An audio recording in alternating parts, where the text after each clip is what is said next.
아멘. 우리 인간에게 있어서 가장 중요한 문제 중에 하나는 내가 누구인가 하는 우리의 정체성의 문제라고 저는 믿습니다. 내가 누구인가, 그리고 내 삶의 의미가 무엇인가, 그리고 내가 살아가는 존재 가치가 무엇인가 하는 그러한 질문입니다. 이 질문에 답을 얻기 위해서 나의 뿌리가 어디서 왔는가라는 질문에 대한 해답이 주어져야 합니다.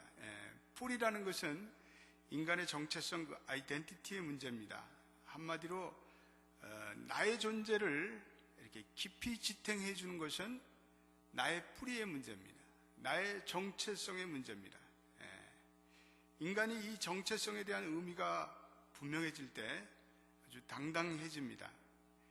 미국에 이민 온 많은 이민자들, 또 우리 한인 이민자들 포함해서 가장 큰 문제는 정체성의 혼란의 문제입니다.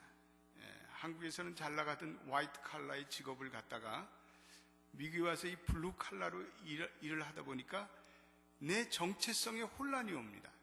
내가 도대체 누구인가?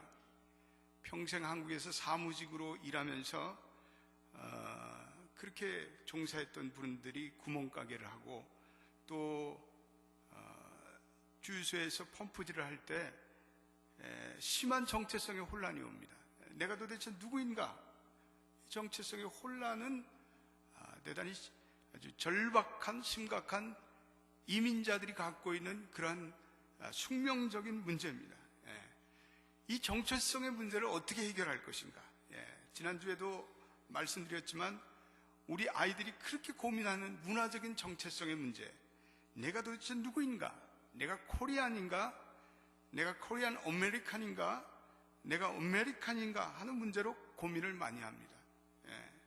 그러나 그런 모든 문제들은 사실은 하나님 안에서 내가 누구인가라는 근본적인 정체성의 문제를 해결받을 때 다 해결됩니다.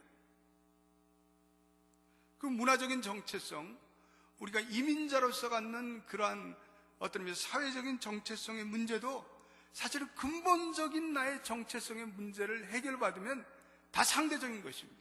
별로 중요한 이슈가 아니에요. 내가 하나님의 자녀가 되었다는 이 정체성의 문제를 해결받으면 나머지는 no problem, 문제가 없어요.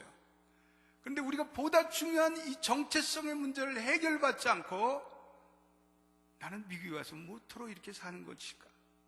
난 도대체 코리안 아메리칸인가? 아메리칸인가? 코리안인가? 이런 것들은 사실은 근본적인 정체성의 문제를 해결받을 때 다 해결될 수 있는 그러한 문제들입니다. 그래서 우리가 어제 지난주에 말씀을 통해서 그 인간의 정체성에 대한 근본적인 해답을 칭의라는 문제, 내가 하나님 앞에서 의롭게 되었다는 이 문제로 우리 해결받게 됩니다.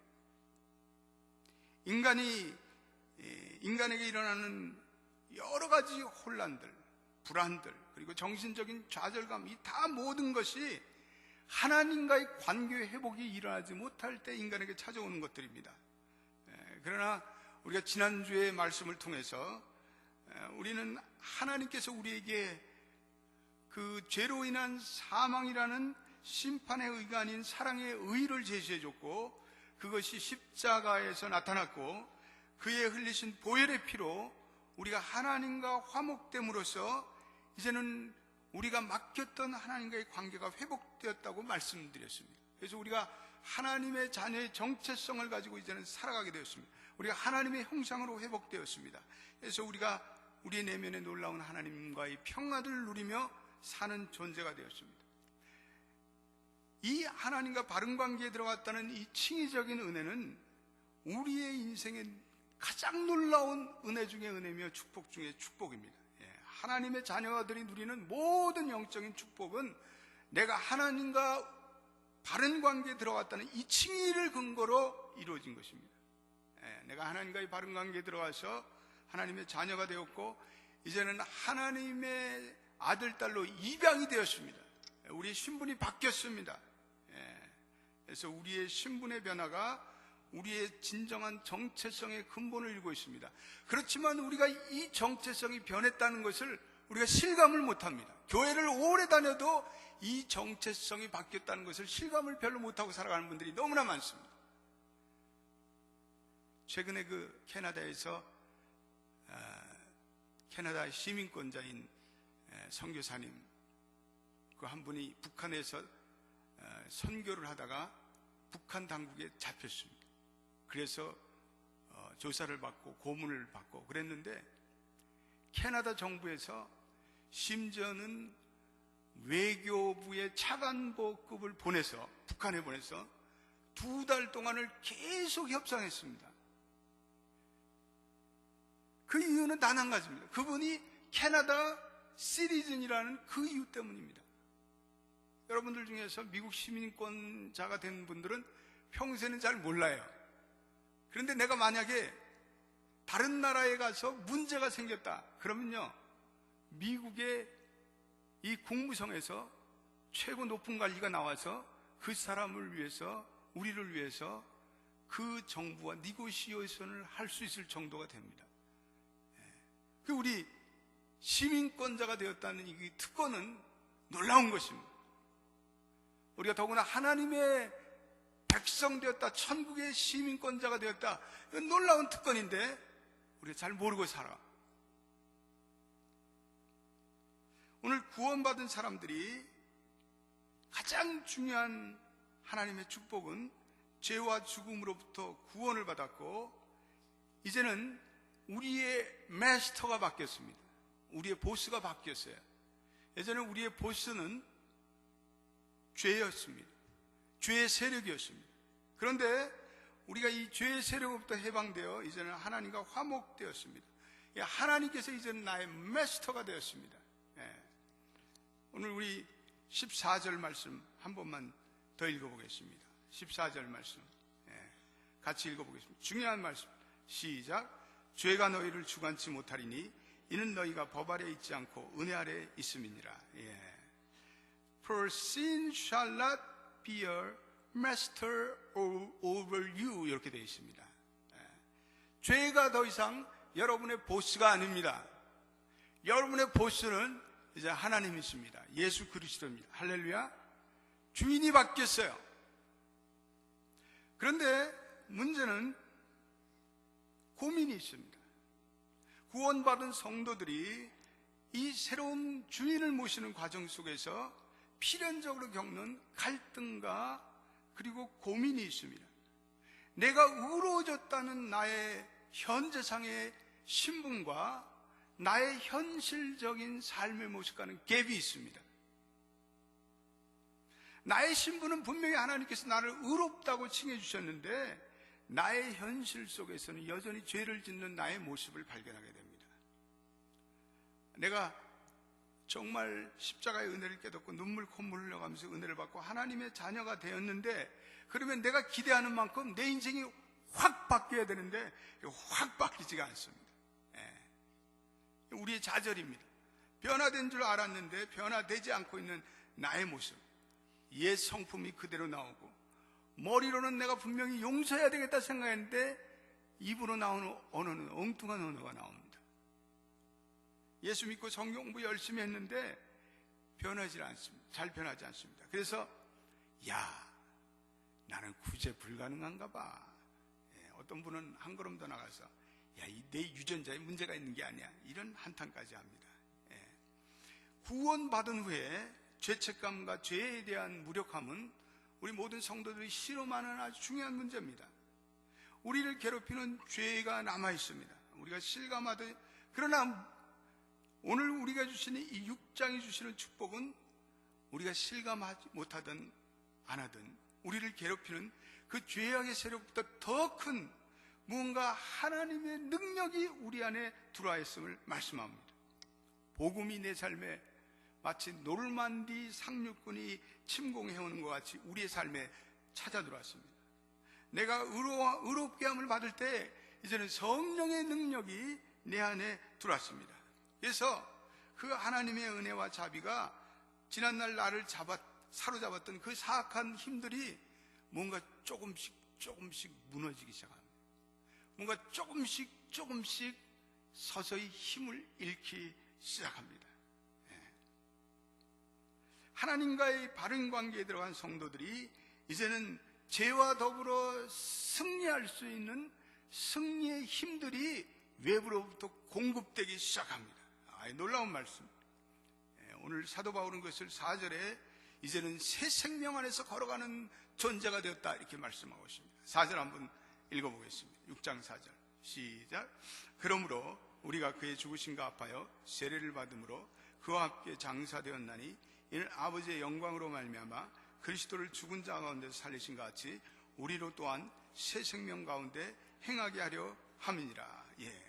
우리가 새로운 생명이, 예수의 생명이 우리 가운데 이제는 노르만디 상륙군과 같이 흘러들어오기 시작했습니다.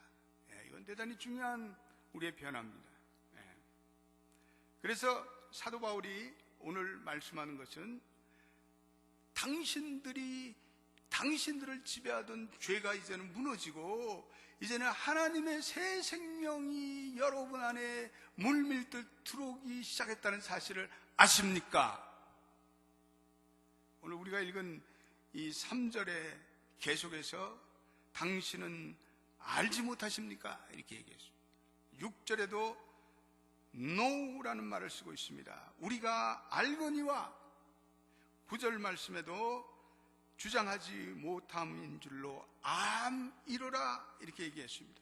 영어로는 다 know라는 번역이 영어 성경 가지신 분들은 3절에도 6절에도 다 knowing이라는 단어를 쓰고 있습니다. know. 여러분들이 아십니까? 여러분들이 죄에 대해서 죽었다는 사실을 아십니까? 죄에 대해서 죽었습니다. 2절 말씀 다시 한번 읽어보겠습니다. 시작. 그럴 수 없느니라 죄에 대해서 죽은 우리가 어찌 그 가운데도 살리요. 이 죄에 대해서 죽었다는 말을 부정 과거 시제로 사용하고 있습니다. 이건 이미 죽어버렸다는 거예요. 이건 끝났다는 거예요. 과거에 끝났다는 거예요. 과거의 행위입니다. 우리가 예수의 보혈의 피로써 이제 우리에게 이미 일어난 과거 시제의 사건입니다. 지난주에도 말씀드렸지만 칭이라는 것은 내가 하나님의 자녀가 되고 의롭게 됐다는 것이 이미 과거에 일어난 사건이에요. 유진 피터슨이라는 유명한 영성학자가 이것을 번역하기를 우리가 죄를 주관하는 나라에서 떠났다면 어떻게 여전히 옛집에서 살 수 있습니까? 여러분들은 다 짐을 싸서 그 옛날 집에서 떠난 사람입니다. 이렇게 얘기하고 있습니다. 사도 바울이 여러분들이 죄에 대해서 죽었습니다. 우리가 죄에 대해서 죽어야 한다 이렇게 얘기하지 않습니다. 죄에 대해서 죽으라고 노력해야 된다 그렇지도 않습니다. 이미 죄에 대해서 죽었다는 거죠. 죄에 대해 죽으려고 안간힘을 쓰고 몸부림을 치고 그래서 고행을 하고 그래서 금욕적인 삶을 살고 그럴 필요가 없다는 거예요. 이미 죄가 죽어버렸다는 거예요. 내가 예수를 그리스도로 받아들이고 예수의 보혈로 핏값으로 내가 하나님의 자녀가 됐다는 것을 확신하는 그 순간에 죄는 죽어버렸다는 거예요. 이미 죄에 대해서 죽었다는 분명한 인식을 가지라는 거예요. 깨달음을 가지라는 거예요. 이해하고 깨달음을 가지고 인식하고 분명히 알고 입으로 선포하라는 거예요. 3절도 한번 읽어보겠습니다. 같이 읽어보겠습니다.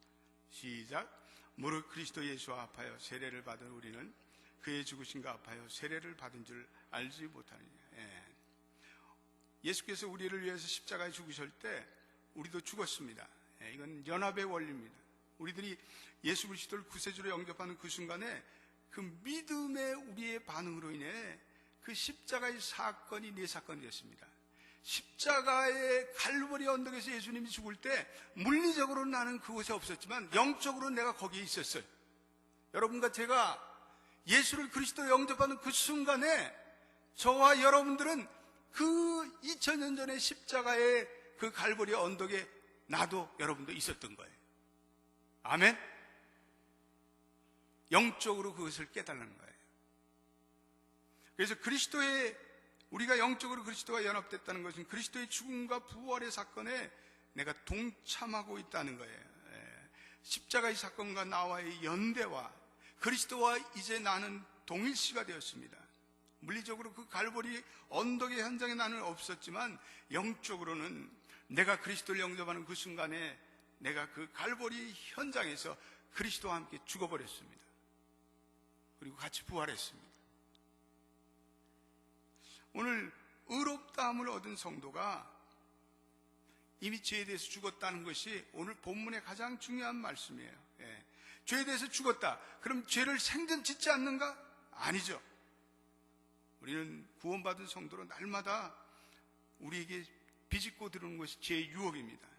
그럼 죄에 대해서 죽었다. 이는 무슨 얘기예요? 그것은 죄가 지난 날에는 거침없이 왕노를 했습니다. 죄가 메스터였어요. 우리의 주인이었어요. 절대적인 폭군처럼 우리를 지배하던 그러한 시절에서 이제는 우리가 벗어났다는 거예요. 과거 예수를 알지 못할 때는 죄를 습관적으로 저질러요. 죄에 대해서 속수무책 당하는 거예요. 죄가 나를 질질 끌고 다녀요. 그러면 죄에 질질 끌려 다녔어요. 한 번도 거부하거나 반항하지도 못했어요.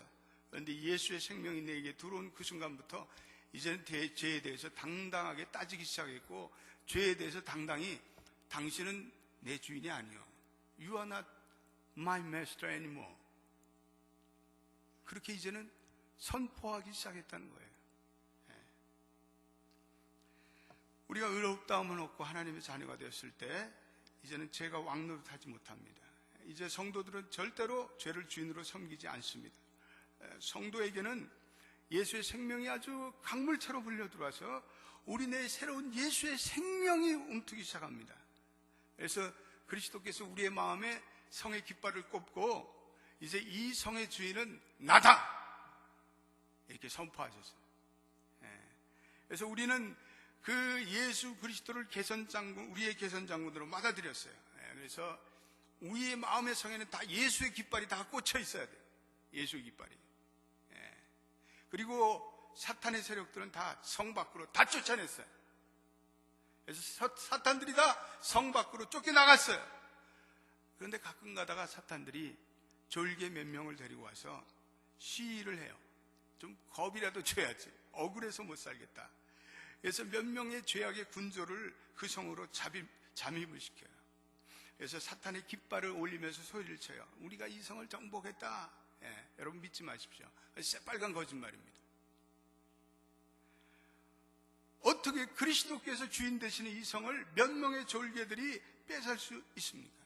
여러분들은 이 사탄을 결박해서 성 밖으로 내쫓아야 돼요. 여러분들이 확신해야 돼요. 그리스도께서 나의 주인이 되셨다. 그 믿음에 분명히 서야 돼요.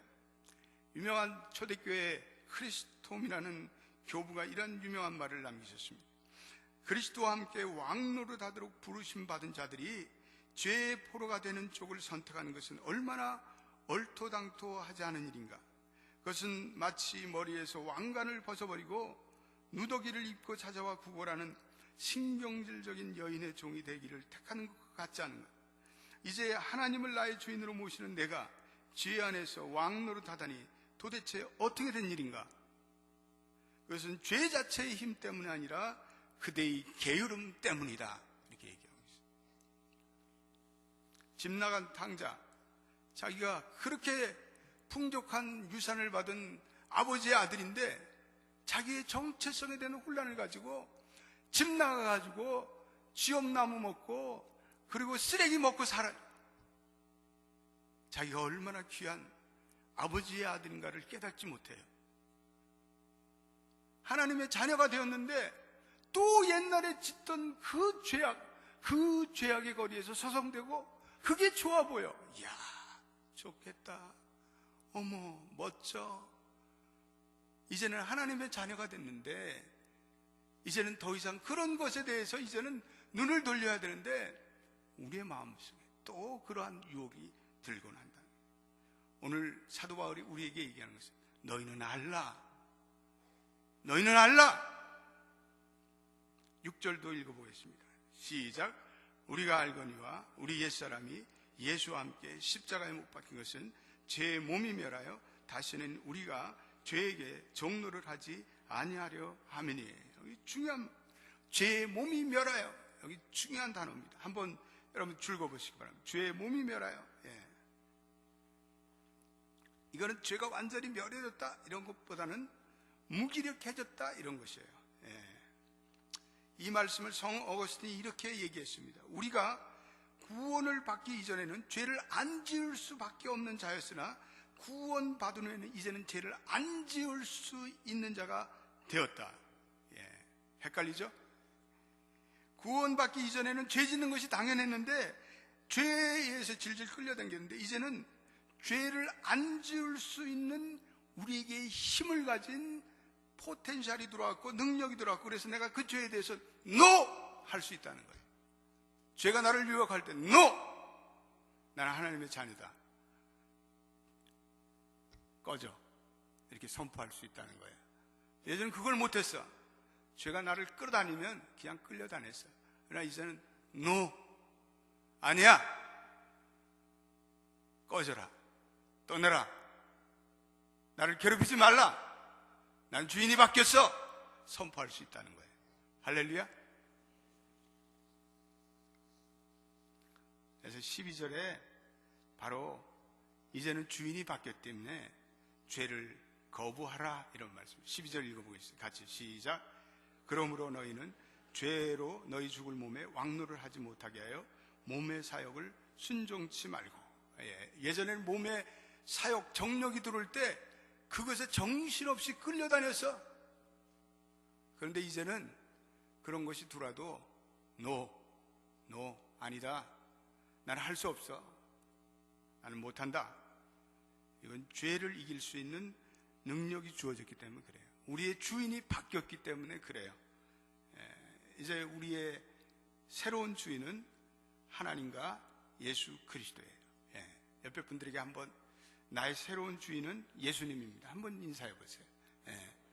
나의 새로운 주인은 예수님. 여러분들의 새로운 주인이 예수님이에요. 우리가 이걸 알아야 돼요. 이제는 옛 주인이 왕노릇하면 안 돼. 주인이 바뀌었는데 어떻게 옛 주인이 죄가 우리 안에 왕노릇하게 우리를 맡기냐고. 이제는 그리스도 안에서 예수가 왕노릇해야 돼. 그래서 사탄이 우리 안에서 자기를 주장할 합법적인 권리를 상실했어요. 그래서 우리는 정말 믿음으로 선포해야 돼. 우리에게 악한 충동이 들을 때마다, 우리에게 악한 정욕의 마음이 들 때마다 사탄아, 너는 더 이상 내 주인이 아니야. 대야 떠나라. 너는 내 주인이 아니야. 우리가 죄의 충동이 올 때마다 우리 선포해야 돼. 입으로 선포해야 돼. 내가 악한 생각이 들 때마다 선포해야 돼. 내가 남을 미워할 때마다 입으로 선포해야 돼. 이제는 하나님이 주인 됐는데 내가 어떻게 이 악한 생각을 하고 있을까? 선포해야 돼. 성경 곳곳에서 은혜로 받은 구원 얻은 성도의 특권이 얼마나 엄청난가를 말씀해 주고 있습니다. 베드로전서 2장 9절 너희는 택하신 족속이요 왕같은 제사장이 거룩한 나라요 그의 소유된 백성이니. 이런 우리의 내적인 갈등과 싸움이 되면서 우리가 서서히 거룩해지는 경험을 해요. 이것이 우리는 성화의 경험이라 해요. 다 같이 따라 성화의 경험. 성화. 이제 내가 거룩해지기 시작하는 거예요. 내가 거룩해지기 시작해.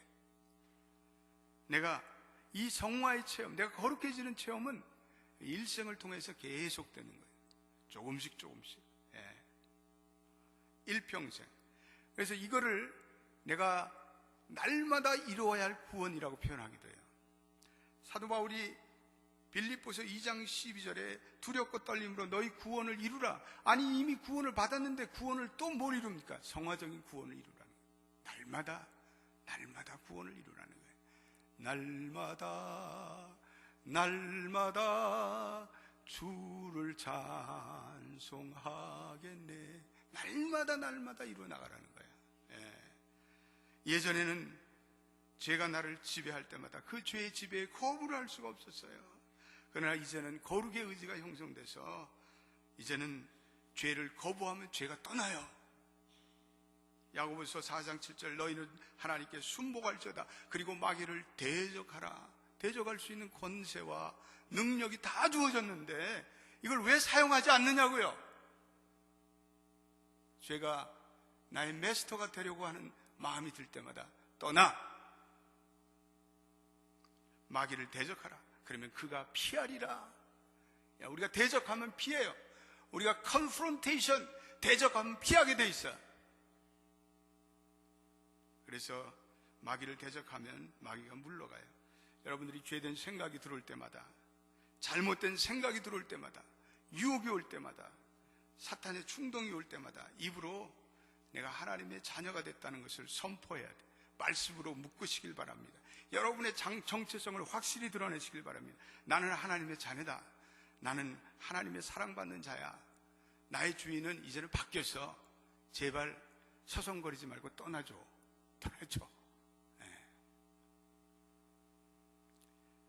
그리스도께서 왕권을 잡으시고 우리에게 주신 것은 성령의 능력이에요. 다음 주에 우리 성령의 능력에 대해서 공부하겠지만, 성령의 능력이 우리에게 들어와서 내가 하나님의 자녀됨을 선포할 때 죄의 세력들이 물러가요. 그리고 죄가 이제는 친구처럼 나를 친구로 삼을 수가 없어요. 예전에 그렇게 멋있게 보이고 만나던 술맛이 변했어요. 술을 먹으면 이제는 아유 써. 예전엔 제 가운데서 재밌게 노는 게 그렇게 좋았어.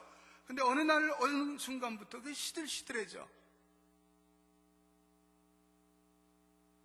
세상 사람이 그렇게 좋아하는 거 보아도 별로 관심이 없어져. 이제는 내가 하나님의 일에 관심이 쏠려. 내가 중보기도 컨퍼런스 한번 내가 나가봐야 되겠다. 도대체 기도기도 하는데 중보기도 하는데 중보기도가 뭔가. 내가 이번 주간에 중보기도 이 세미나에 내가 저녁 집회라도 한번 나가보겠다. 새벽에도 한번 나가보겠다. 내가 이런 거룩한 관심이 들기 시작하는 거예요. 내가 하나님의 백성들과 모여서 교제하는 게 좋아.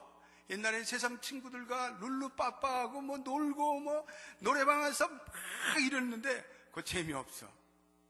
그리고 하나님의 백성들과 유대에서 연대해서 말씀을 읽고 말씀을 깨닫고, 그리고 내가 기도해주고, 그리고 그 사람을 위해서 섬기고, 그런 것이 더 좋아져. 다 우리의 삶에 일어나는 새로운 변화들이에요. 심지어는 성령이 이제 우리에게 임할 때 성령의 사람들은 마귀에게 묶여있는 다른 사람을 구원해낼 수가 있어요. 당신 떠나, 죄에서 떠나. 그럴 때요, 하나님의 자녀들이 악한 마귀 영도 쫓아낼 수 있습니다. 할렐루야. 여러분 선포해보세요. 선포해보세요. 여러분 되세요.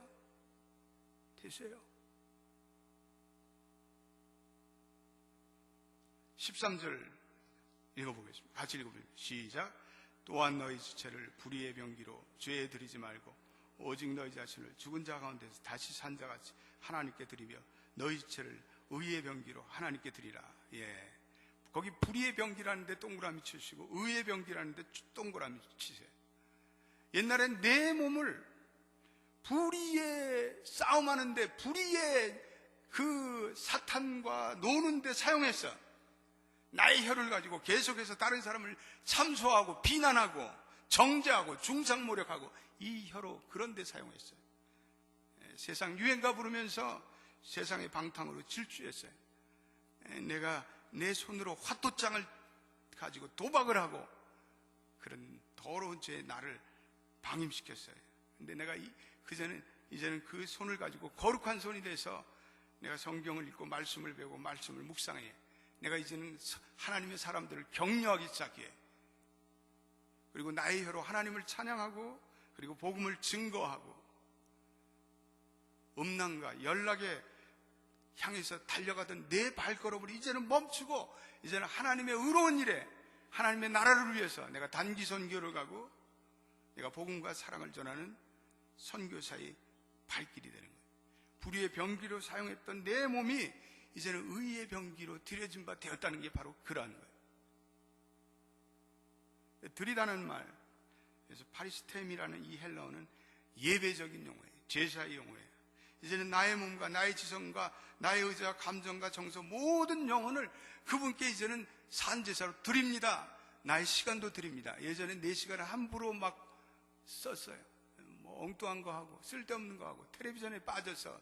근데 이제는 내 시간을 하나님의 시간으로, 내 인생에 시간이 많이 남지 않았다는 것을 깨닫고 내가 이 시간을 어떻게 거룩한 시간으로 승화시킬까? 이런 것들을 생각합니다. 오늘 15절로부터 19절에는 바울이 노예를 생각해요. 당신이 당신을 누구로 드리려 하는 그것이 바로 당신을 노예로 만듭니다. 내가 내 자신을 하나님께 드린다면 당신은 하나님의 종이 되지만, 그것을 죄에게 드린다면, 그것을 사탄에게 드린다면 당신은 사탄의 종이 되는 것입니다. 당신은 마귀의 종이 되는 것입니다. 당신은 누구의 종이 되겠습니까? 하나님의 종이 되겠습니까? 사탄의 종이 되겠습니까? 누구의 종이 되겠습니까?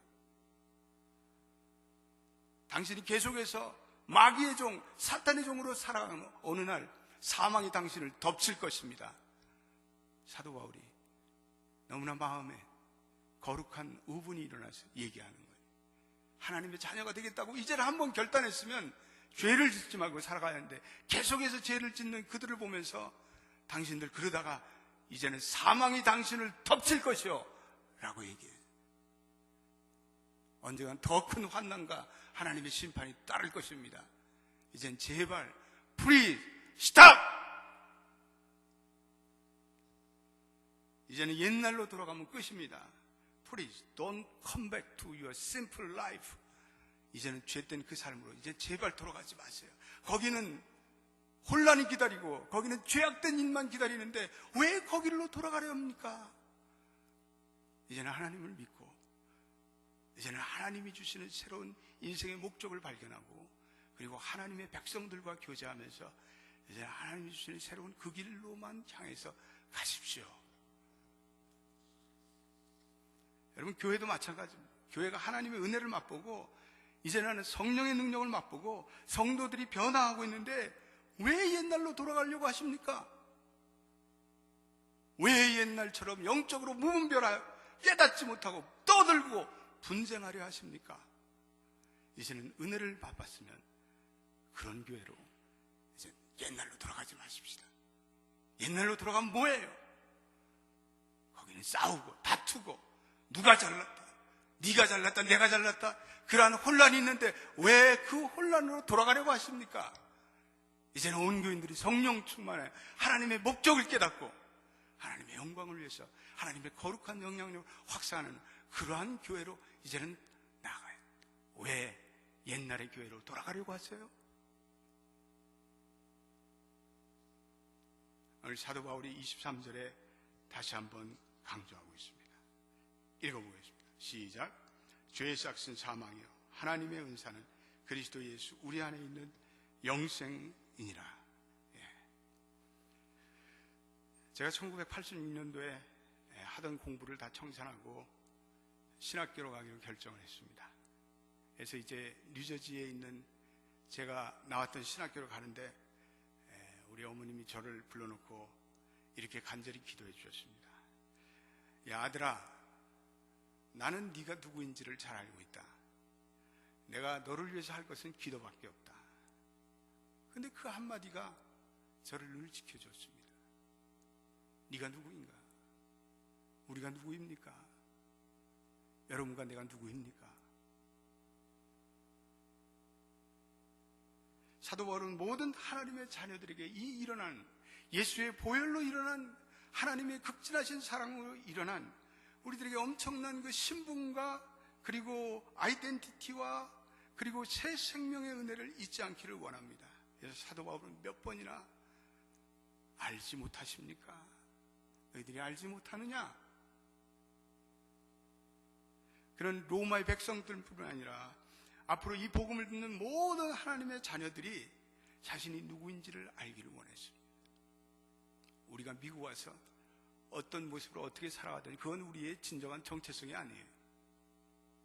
우리의 진정한 정체성은 하늘에서 우리 예수 그리스도 인해서 주어지는 이 하나님과 의롭게 되었다는 이 정체성, 이거 하나만 잡고 살면 우리 당당해질 수 있어요. 우리 비굴해지지 않습니다. 우리들 예수의 생명의 능력이 우리 안에 약동침을 우리는 얻으며 살아갈 수 있습니다. 저와 여러분들이 새로운 정체성 그리고 새로운 능력, 새로운 주인을 모시게 되었습니다. 예전으로 돌아가지 맙시다. 예전으로 돌아가지 말자. 그리고 이제는 온전히 하나님께 나 자신을 바쳐서 나 자신을 하나님의 의의 병기로 살아가는 그러한 역사가 여러분들이 있게 되기를 주의 이름으로 축원드립니다. 기도할 때 여러분들 가운데 오늘 이 복음을 듣고 우리 반주 좀 해줘요. 결단하는 분들이 계셨으면 좋겠어요. 우리가 이 예수를 오래 믿고 나면 우리 마음속에 이 복음에 대한 열정이 사라지고 또 예수 믿는 것이 관성적으로 타성적으로 살아가는 사람들이 너무 많은 것 같아요. 오늘 여러분들 가운데 오늘 이 로마서 6장의 말씀을 듣고 하나님, 내가 작정하겠습니다. 다시는 예전으로 돌아가지 않겠습니다. 주님, 내가 다시는 옛날의 세상거리로 돌아가지 않겠습니다. 그렇게 결단하시는 분들은 다 눈 감으세요. 다 눈 감으세요. 눈 감으세요. 저를 보지 마세요. 눈 감으세요. 그 자리에서 일어나세요. 헌신하세요. 복음을 위해서